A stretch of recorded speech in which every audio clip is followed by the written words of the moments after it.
So, a lot of people will hit a wall in their chess where progress becomes a lot more scarce and less frequent. You hit a wall, everyone is better than you, and you're thinking to yourself, okay, maybe I can just do a trillion puzzles and that will make me better. But it doesn't. So, you just lose all motivation to play chess. So, now you're in this video. Why do you suck at chess? Well, why do we suck at chess? I'm included in this conversation. So let's look at a few reasons why we might suck at chess. Number one, an overall wrong approach to chess improvement. So this is a little bit vague, but generally speaking, a lot of people, when they do something, it doesn't need to be chess, doesn't need to be sports, like anything at all, they lack discipline and patience. When you lack discipline and patience and you're just doing it for the short term pleasure, the short term fun, then you're obviously not going to improve. If you play Blitz and you expect to get better by just playing a bunch of Blitz, obviously you will get better at some point, but it's not optimal. Yeah, you're gonna play 100,000 games and you're not gonna improve all that much in comparison to having a structured system. For example, let's say you play 20 puzzles in a day, and the next day you expect to gain like 20 rating, but that's not how it works. Yeah, you buy a course, you study the course halfway, and then you think, okay, this should be enough, and you go and you play a tournament and you lose all of your games, and you think, oh god damn it, this course sucks. Well, it might, but it's also because you didn't give it a chance by actually having a structured regimen to use the course on. Yeah, so that's another issue. No structure in training. So that means like you're just doing everything willy-nilly. There's no focus, there's no structure. You're just playing 1 billion puzzles for the sake of playing puzzles, no reviewing your games because it hurts, ego and stuff like that. So obviously it's very important that one reviews their games, lets go of their ego, and that's another thing. Ego steps in the way of improvement. When you are too proud of yourself to look at your games and say, I did this wrong, I did that wrong, which I know a lot of us do, me included. I struggle to look at my own games because I get upset at myself. But it's something that it's a bridge that all of us have to cross. It's something that all of us have to go through. All of us have to try if we want to improve. Yeah? So having the wrong approach in chess is very dangerous.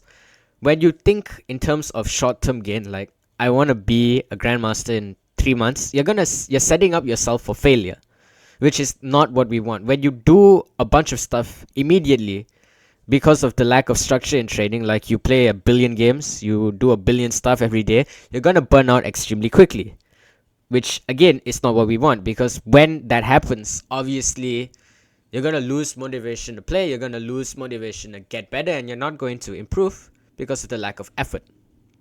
All right. So apart from this, something that a lot of players need to understand is that playing is not training. To me, training is the groundwork.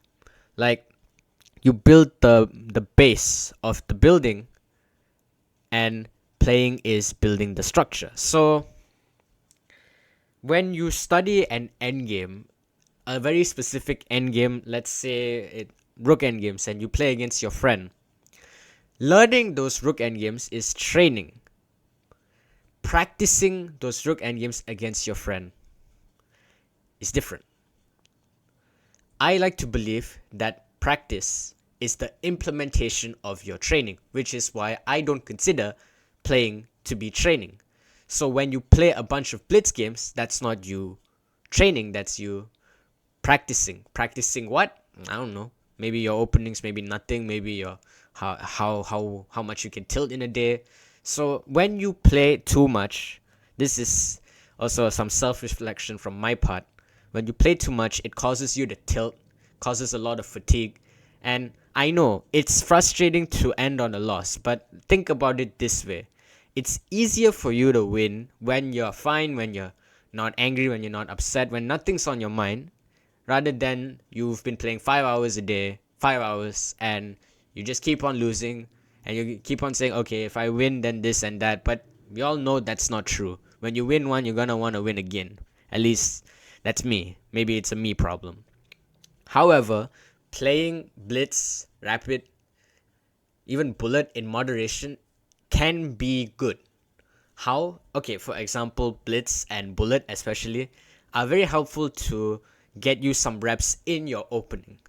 Get you to understand very fundamental things in your opening, very simple fundamental things in a new opening that you're learning very quickly. Yes, it's good for that. But in excess, it's not good. That's why it should be in moderation.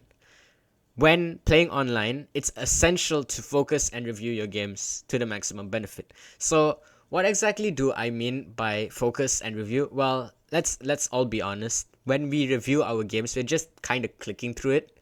When you click through your games, you're not really learning anything. You're not processing anything. You're just clicking through it for the sake of clicking through it. Like everyone tells you, oh, you should review your games because it'll help you get better. But if you just click through it, I mean, there's no point. Yeah, it's just dopamine at the end of the day. You have to sit down. You have to swallow your pride and your ego, and you have to look at what you did wrong, what you could do better. Sometimes it's not the mistakes that hurt you. It's the moves that are just that bit inaccurate, bit by bit by bit, that wind up getting you a lost position. That's what Magnus does. Just bit by bit by bit, very slight inaccuracies, and boom, you lose. That's the issue. Sometimes having one really big mistake is better than having a lot of really small mistakes. At least that's what I understand. Yeah? But what do I know? So here I want to talk about one of the most dangerous things in chess, which is ego. When you have pride, when you're so proud of yourself and you think that you're on top of the world, which let me iterate, not exactly a bad thing if you do it properly. But if you're too overconfident, you treat everyone like they're beneath you, obviously going to set yourself up for failure. So how do we do this? Of course you need to be confident. But you see the line between confidence and arrogance is so close. It's important for every chess player, every person in general, to understand how to walk this line properly. Because when you are confident, when you have all of that energy that you can even beat Magnus on a good day, that will bring you very far. Because not only will it give you that confidence to play at your very best, it will give you the necessary motivation to train at that level that much to get your goal. This is something that people don't understand. When you're confident, it also allows you to train more, train better, more confidently. Alright, it's necessary, of course, but as I said, the border between arrogance and confidence is very close. So I'm going to show you an example, maybe two examples of how you should review your games. Alright, so in this game, I'm playing the white pieces and I'm playing in my second ever classical tournament, and I wasn't having a really good event, and I wasn't playing very well. But regardless, I think this is quite an interesting game. So let's go through it. So I'm not going to pull up the engine. I'm just going to show you generally how I analyze my games without an engine. And yeah, so here I'm playing e4, c5. All of this is very standard. I know how to play against the knight off quite well. I've been playing the open Sicilian for a long time. And here he plays the very thematic h5, which I know very well. In fact, I was studying this line with my friend about a day before this game. And so I remember a lot of the ideas in this line. I remember that, okay, knight d5, obviously, after h5 is what I normally play. And after takes, I have c4, rook c1, maybe knight a5 ideas in the future. I also have some sort, if necessary, if he plays a5, preventing any sort of knight a5. I have knight c1, knight a2, and something like this, or knight b1, knight b2, and knight b3, something like this, as I remember vaguely. So I play knight d5, he takes, and knight d7. All of this is very normal. You can start with c4, you can start with queen d2, it doesn't really matter. Rook c8, knight a5, just threatening this pawn, making it loose. He plays queen c7 and now c4. And so let's stop and analyze the position. Obviously, this is all theory, but in my opinion, or to me, I'm someone who has played this line with white forever basically, and I'm very comfortable playing it.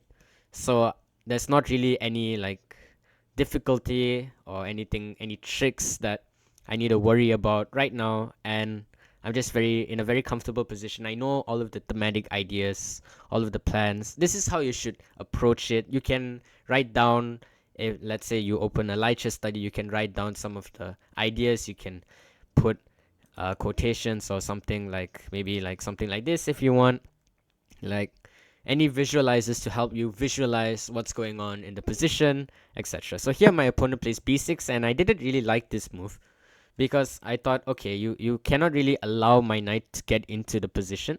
I thought that it was a bit too much, and so even without the engine, just based on my understanding of chess, I thought that b6 was a slight inaccuracy. Oops, it's not a brilliant move, it's a slight inaccuracy.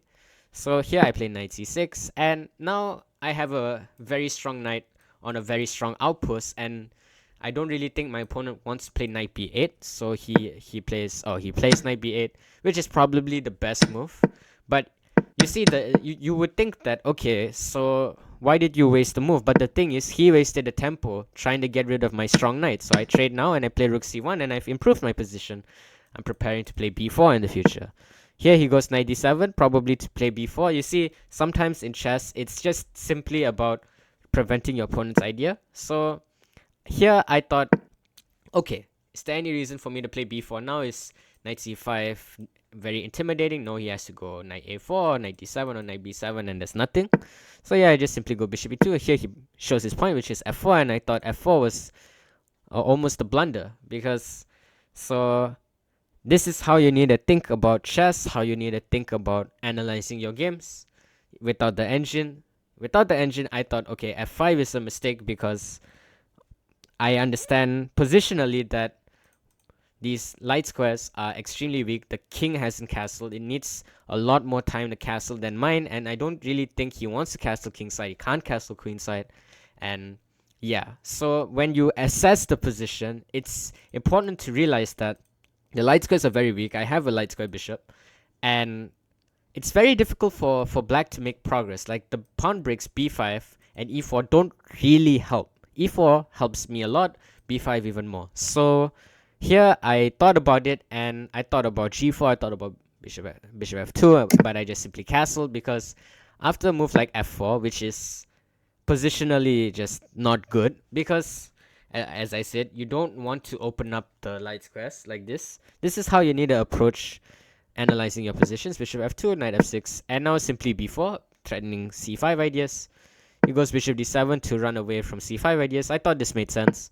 Bishop d3 simply to go to g6. Here I thought that instead of bishop c7, I thought simply g5, but the engine, I reviewed this game before, the engine says bishop d3 is completely fine, and I agree with that.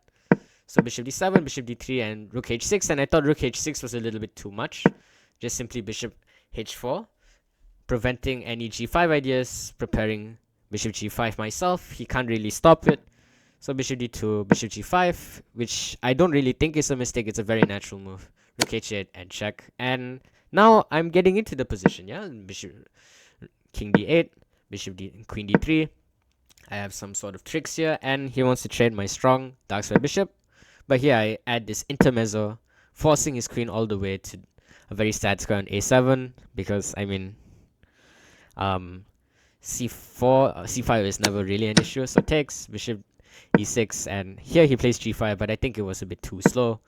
I can go queen e4 with ideas of f5 in the future, well, c5 in the future, rook b7, simply king h1 to get out of the pin, rook c7, just very small improving moves, and here he gets into the position with queen a3, but I thought simply c5 ends the game, which it does, but I played this inaccurately. Of course, I have a trick. It's checkmate in a few moves if he takes my rook. So here he goes king c7, which is obviously a mistake because I just take, and I go queen a4, and he has nothing. But here, after rook d8, I made a very bad blunder, which is queen a6, which negates all of my advantage. Here I simply should go queen to d1 and my position is just completely winning. Why didn't I go queen d1? Because I rushed. So now, because of my haste, because I underestimated my opponent, I got a little bit too cocky. Now I suffer after rook b8. And here he's equalizing, he wins a pawn back. And I'm just very slightly worse. I thought I was going to lose this game. But fortunately, he was very low on time. He blundered a few pawns. And he didn't have enough time to find the right construction. And here he blunders checkmate. It's checkmate in a few moves you can't take.